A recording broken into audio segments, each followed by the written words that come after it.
Yes friends, Nanchari గారు చెప్పినట్లు మరి మనకున్న దోషాలు పోవాలంటే ఆ నాగేంద్రుడి దగ్గరికి ఖచ్చితంగా వెళ్లాల్సిందే. కాకపోతే నాగేంద్రుడు మరి ఎక్కడున్నాడయా అంటే శ్రీకాళహస్తిలోనో మోపుదేవిలోనో లేకపోతే గురుస్థాన్లోనో లేడు నాగేంద్రుడు. యాక్చువల్ గా నాగేంద్రుడిని సుబ్రహ్మణ్య స్వామిగా కొలుస్తారు.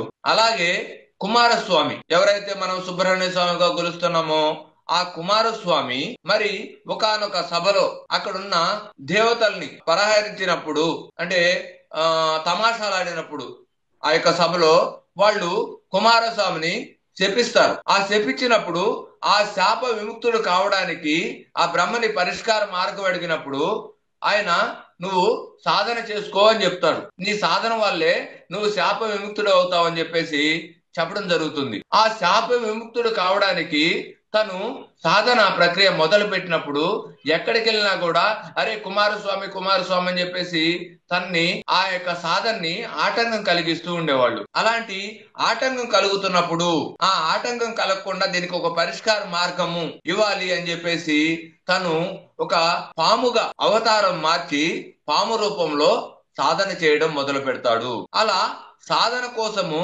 కుమారస్వామి తీసుకున్న ఒక అవతారమే సుబ్రహ్మణ్యేశ్వర స్వామి అవతారము. సుబ్రహ్మణ్యేశ్వర స్వామి అంటే ధ్యానము. కాబట్టి ఎక్కడైతే ఒక మన యొక్క దోషాలు పోవాలి అంటే ఇందాక నాంచార్య గారు చెప్పారు నాగేంద్రుడి దగ్గరికి వెళ్ళాలి అని. నాగేంద్రుడు అంటే ఎవరయ్యా అంటే ధ్యానానికి ప్రతీక. సుబ్రహ్మణ్య స్వామి అవతారం ఎందుకయ్యా అంటే సాధనతో మనకున్న దోషాలని కుమారస్వామి ఎలా అయితే తనకున్న దోషాన్ని పరిహారం పొందడానికి సాధన చేశాడు. కాబట్టి మనకున్న దోషాల నుండి మనం విముక్తులు కావాలి అంటే మనం పరిహారం పొందాలి అంటే దానికి సాధనే అవసరము. దానికి ప్రతీకగానే మనకి ఈ ఏదైనా దోషం ఉన్నప్పుడు మనకి నాగేంద్రుడి దగ్గరికి వెళ్ళమంటాం. నాగదోషం పోవాలి అంటే ఆ యొక్క శ్రీకాళహస్తికి వెళ్ళండి, ఆ యొక్క మోపిదేవి వెళ్ళండి అని చెప్తాము. కాబట్టి నోగదోషం పోవాలి అంటే నువ్వు నాగేంద్రుడిగా మారాలి అంటే నువ్వు సాధనలోకి రావాలి, నువ్వు అద్భుతమైన సాధన చేయాలి.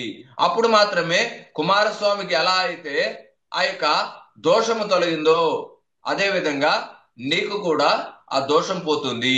మనస్ఫూర్తిగా కృతజ్ఞతలు తెలియజేస్తున్నాను. Thank you very much.